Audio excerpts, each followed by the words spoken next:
अस्सलाम वालेकुम। गुज़िश्ता वीडियो में जैसा कि हमने पाकिस्तान और सऊदी अरब के हवाले से जो तलखियाँ बढ़ रही हैं और हालात कशीदा हो रहे हैं, उसके ऊपर हमने एक डिटेल में वीडियो बनाई थी जिनमें हमने उन अवामिल को डिस्कस किया था कि जिसने पाकिस्तान को मजबूर किया कि पाकिस्तान 1 बिलियन की प्री पेमेंट स्केड्यूल से पहले कर दे। और वो कौन सा मुल्क है, किसकी ईमा के ऊपर सऊदी अरब जो है वो पाकिस्तान के साथ जो उसकी फ़ॉरेन पॉलिसी है वो फ्रेंडली मोड से निकल के एग्रेसिव मोड में चली गई है, और कश्मीर के इशू के ऊपर सऊदीया क्यों खामोश है, इन सब चीज़ों को हमने बड़ा डिटेल में डिस्कस किया था। और उस वीडियो के बाद आप लोगों के बहुत से सवालात जो है वो आप लोगों ने पूछे हैं। आप लोग ये जानना चाहते हैं कि ये तलखियाँ और ये जो पाकिस्तान और सऊदी अरब के जो ताल्लुकात हैं वो आने वाले वक्त में क्या रुख लेंगे। और ख़ास तौर पर ओवरसीज़ पाकिस्तानियों ने सवाल किया था कि वो जो सऊदी अरब के अंदर मौजूद हैं कि उनके मुस्तक़बिल करीब में उनके फ्यूचर के हवाले से वो बड़े तहफ़्फ़ुज़ात का शिकार थे। तो इस हवाले से मैंने सोचा कि एक छोटी सी वीडियो बनाऊं ताकि आप लोगों को उस हवाले से डिटेल में बता सकूं कि आने वाले वक्त में क्या हो सकता है। बाकी बेहतर तो अल्लाह जानता है, लेकिन जो हालात सर्कमस्टेंसेस हैं जो बता रहे हैं और जिस तरफ ये ताल्लुकात जा रहे हैं, तो आगे क्या रुख लेंगे आज की वीडियो में हम डिस्कस करेंगे। सबसे पहले ओवरसीज़ पाकिस्तानियों के हवाले से आप लोगों ने अपने जो है मुस्तक़बिल के हवाले से बड़े आपको तहफ़्फ़ुज़ात हैं, तो आप लोगों के लिए ऐसा कुछ मसला नहीं होगा, क्योंकि अगर आप ये समझ रहे हैं कि तलखियाँ बढ़ जाएंगी और शायद पाकिस्तानियों को ओवरसीज़ पाकिस्तानी जो सऊदी अरब के अंदर मुकीम है वहाँ पे रोज़गार के सिलसिले में तो उनको निकाल दिया जाएगा, तो ऐसा कुछ नहीं होने जा रहा। उसकी सबसे बड़ा रीज़न ये है कि पाकिस्तान और सऊदीया के जो रिलेशंस हैं वो ऐसे रिलेशंस हैं कि इसके अंदर इससे ज़्यादा तलखी नहीं हो सकती। अब इंशाल्लाह हालात बेहतरी की तरफ जाएंगे। उसका मैं आपको रीज़न देता हूँ। सबसे बड़ी वजह यह है कि पाकिस्तान और सऊदीया के जो रिलेशन है वो है डिफेंस का, और सऊदीया उसके अगेंस्ट में पाकिस्तान की फ़ाइनेंशियल असिस्टेंस करता है। जैसे कि अभी लास्ट नवंबर के अंदर $6.2 बिलियन का हमें पैकेज मिला, जिसमें $3.2 बिलियन डेफर पेमेंट के ऊपर ऑयल सप्लाई के लिए हमें दिए गए, और 3 बिलियन जो है वो हमें लोन की मद में दिया गया ताकि हम अपने फॉरेन रिजर्व मेंटेन कर सकें। और इसी की $1 अरब की जो पेमेंट है अभी लास्ट इसी मंथ में शुरू के अंदर जो है वो वापस करी है पाकिस्तान। और जहाँ तक बात ये ताल्लुकात मज़ीद ख़राब होने की है, तो वो तो ख़राब होंगे नहीं। उसका रीज़न ये है कि पाकिस्तान की भरपूर कोशिश होगी इस हवाले से कि सऊदीया के साथ ताल्लुकात को बेहतर से बेहतर बनाया जा सके। उसकी सबसे बड़ी वजह यह है कि पाकिस्तान के तकरीबन 2.5 मिलियन से ज़्यादा जो पाकिस्तानी हैं वो बरसरे रोज़गार हैं सऊदी अरब के अंदर। और अगर हम लास्ट ईयर का फिगर लें, जुलाई 2019 से लेकर अप्रैल 2020 तक, तो पाकिस्तान के जो रिमिटेंसेस जो है उनका जो अमाउंट है वो है तकरीबन $18.78 बिलियन, जिसमें से $4.4 बिलियन यानी कि सबसे बड़ा रिमिटेंसेस का जो चंक है वो सऊदी अरब से आता है। और पाकिस्तान कभी भी नहीं चाहेगा कि सऊदीया से ताल्लुकात इस लेवल तक ख़राब हो जाएं कि ओवरसीज़ पाकिस्तानियों को निकाला जाना शुरू हो जाए और पाकिस्तान के रिमिटेंसेस कम होना शुरू हो जाए। तो ओवरसीज़ पाकिस्तानियों के रोज़गार के हवाले से जहाँ तक मुझे दिख रहा है, तो ऐसा कोई ख़तरा नहीं है उनको कि उनके रोज़गार से निकाल के वापस पाकिस्तान भेज दिया।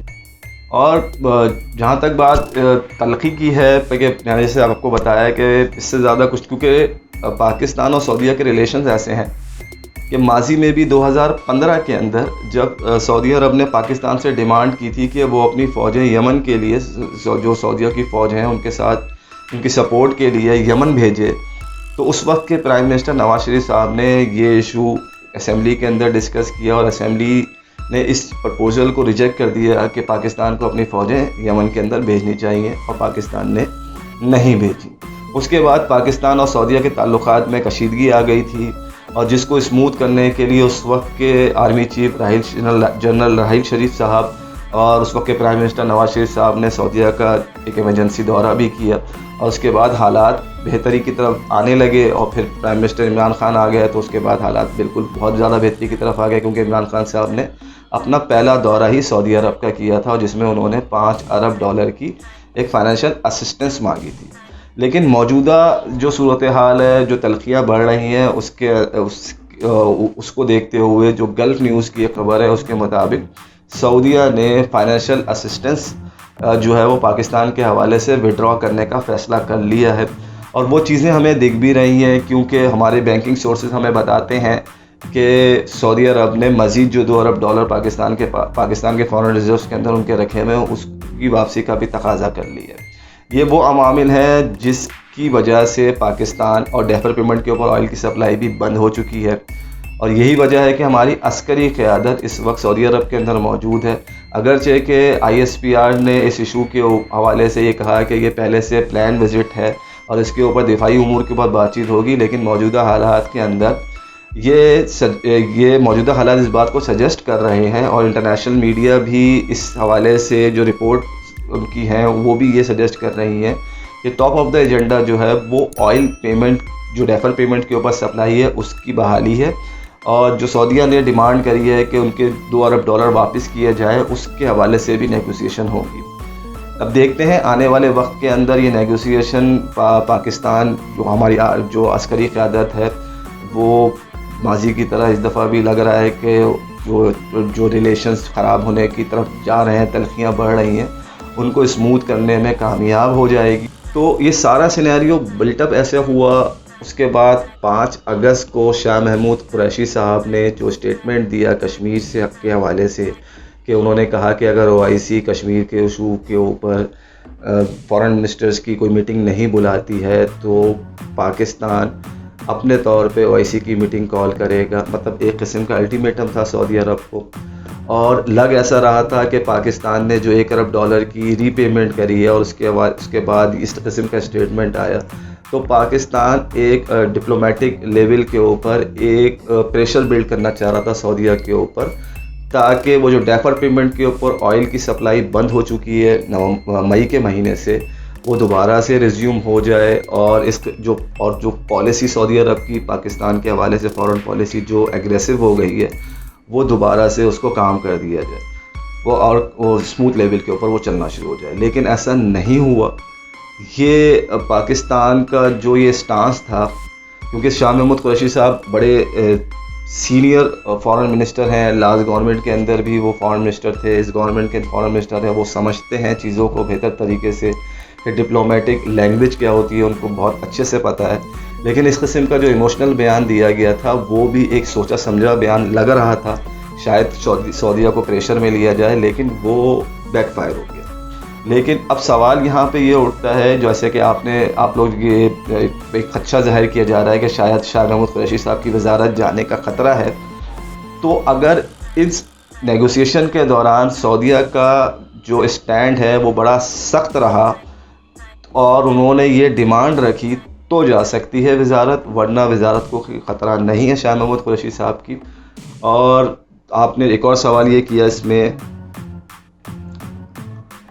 कि क्या इंडिया के रिलेशंस जो सऊदी अरब ने जो इंडिया के हवाले से जो स्टांस रखा हुआ है अपना, कि OIC की मीटिंग नहीं कॉल करी है कश्मीर के इशू के ऊपर और खामोशी इख्तियार करी हुई है, जबकि पाकिस्तान का मुसलसल मुतालबा ये है कि मिनिस्टर लेवल के ऊपर एक हाई पावर मीटिंग जो है वो हाई लेवल की मीटिंग कॉल की जाए और कश्मीर के इशू को, जो कश्मीर के जो राइट्स की वायलेशन हो रही है कश्मीर के अंदर, उसको इंटरनेशनल लेवल के ऊपर उजागर किया जाए और इंडिया के इस इक़दाम की जो है वो उसको कंडेम किया जाए। इस हवाले से सऊदी अरब का मौक़िफ़ जो है वो अभी तक कोई ख़ास नज़र नहीं आया और सऊदी अरब ने इस इशू के ऊपर खामोशी इख्तियार करी हुई है। तो हमें यहाँ पे ये समझना चाहिए कि हर मुल्क, दुनिया का कोई भी मुल्क होता है, वो पहले अपने नेशनल इंटरेस्ट को प्रोटेक्ट करता है। उसकी फॉरेन पॉलिसी जो बनती है वो पहले अपने नेशनल इंटरेस्ट को प्रोटेक्ट करती है, उसके बाद वो रीजनल इश्यूज़ को देखता है। और डिप्लोमेटिक लेवल के ऊपर कोई भी आपका परमानेंट दोस्त नहीं होता और ना ही कोई परमानेंट दुश्मन होता है। तो सऊदीया के हवाले से जो कश्मीर के ऊपर जो उन्होंने इंडिया का जो उनका जो स्टांस है, जो खामोशी इख्तियार करी हुई है, इसके पीछे जहाँ एक तरफ इसराइल के साथ डिप्लोमेटिक जो रिलेशंस बढ़ रहे हैं, एक वो जो है वो रीज़न है क्योंकि अभी रिसेंटली UAE ने भी इसराइल के साथ एक एग्रीमेंट साइन किया है और लेटेस्ट जो स्टेटमेंट आया है नेतन्याहू का, उसके मुताबिक वो इसराइल से तेल अवीव से UAE की जो है वो डायरेक्ट फ़्लाइट शुरू करने जा रहे हैं और वो फ़्लाइट्स ओवरफ्लाई करेगा जहाज़ सऊदी अरब के ऊपर से। अभी इस वक्त तक सऊदी अरब जो है वो उनके लिए नो फ्लाई जोन है, लेकिन अगर वो ये बात कह रहे हैं कि सऊदीया को ओवरफ्लाई करता हुआ डायरेक्ट फ्लाइट लाना चाह रहे हैं वो यूएई के लिए, तो इससे आप इसराइल और सऊदी अरब के डिप्लोमेटिक रिलेशंस की जो बेहतरी की तरफ जो जा रहे हैं, किस तेज़ी से जा रहे हैं, इसका अंदाज़ा आप इससे लगा सकते हैं। और हमने गुज़िश्ता वीडियो में भी इसको डिस्कस किया था और उनका ये स्टेटमेंट इस चीज़ को कंफर्म करता है। आज की वीडियो में इतना ही। मैंने भरपूर कोशिश करी कि आपके सवालात के जवाबात, बड़े तसल्ली बख्श जवाबात दे सकूं फैक्ट्स की रोशनी में। आप कितना मुतमईन हुए मेरे जवाबात से, और अगर आपके मज़ीद कोई सवालात हैं तो कमेंट बॉक्स में ज़रूर आगाह कीजिएगा। आज की वीडियो में इतना ही। फिर किसी नए टॉपिक के साथ, किसी नई इंफॉर्मेटिव वीडियो के साथ हाजिर होंगे। टिल देन, अल्लाह हाफिज़।